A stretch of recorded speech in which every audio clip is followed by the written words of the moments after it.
So I did x times x and got x squared. I did x times 5 and got 5x. 5 times x is 5x. 5 times 5.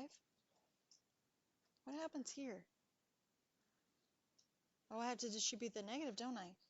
Minus x, minus 5, and then minus 6. So now all that's left to do is what? Combine like terms. So I've got x squared. I've got an x term here, here, and here. So 9x. And then I've got 25, negative 5, and negative 6. 14.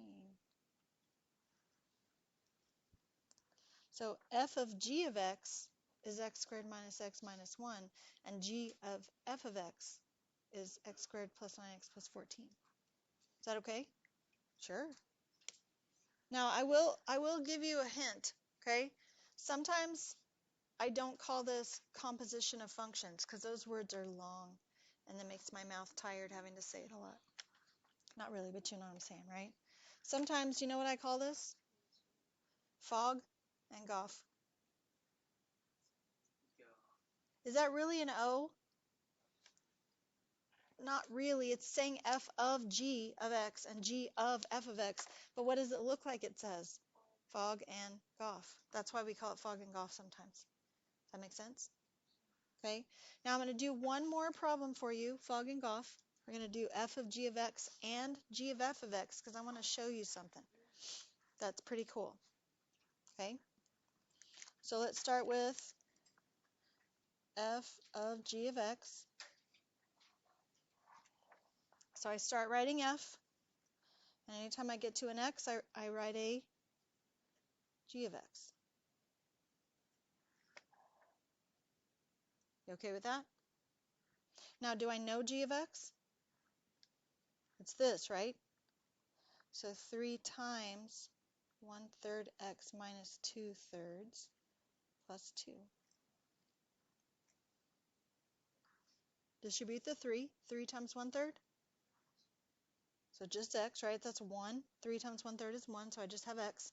And then 3 times negative 2/3 minus 2, and then plus 2. Equals what? Okay. Now I'd also like us to do g of f of x. So this time I start writing g, but anytime I get to an x, I write f of x.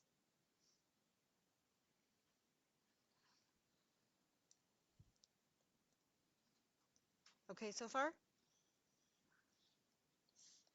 1/3 times f of x. Don't I know f of x? 3x plus 2 minus 2/3. 1/3 times 3? So just x, right? And what's 1/3 times 2? 2/3 minus 2/3. Combining my like terms gives me x. Now, I know we've done all the math and we're good at it. I need you to realize what we just did. Okay? When we did this first example, when we did f of x and g of x, we got different answers, right? What happened when we did f of x and g of x this time? Not only the same answer, what did we get specifically? X. If I would have had you get your homework out from last night, or this morning, depending on when you did it, okay, you would notice that this problem right here, f of x equals 3x plus 2, was number 3 on your homework. And the directions were find the inverse. And when you found the inverse, you got this as your answer. Look what happens when you take a function and its inverse and do fog and Goff. Guys, when you graph two inverses, what line do they reflect across?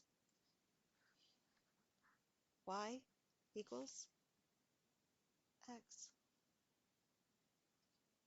So what I just did for you is I proved that these two functions are inverses of each other. You can prove two functions are inverses of each other by doing Fogg and Goff, both of them, and getting an x both times. It's not even enough that they're the same, it's that they are x, because inverse functions reflect across the line y equals x. Does that make sense? I just think that's pretty cool. Okay? Any questions about composition of functions or operations of functions?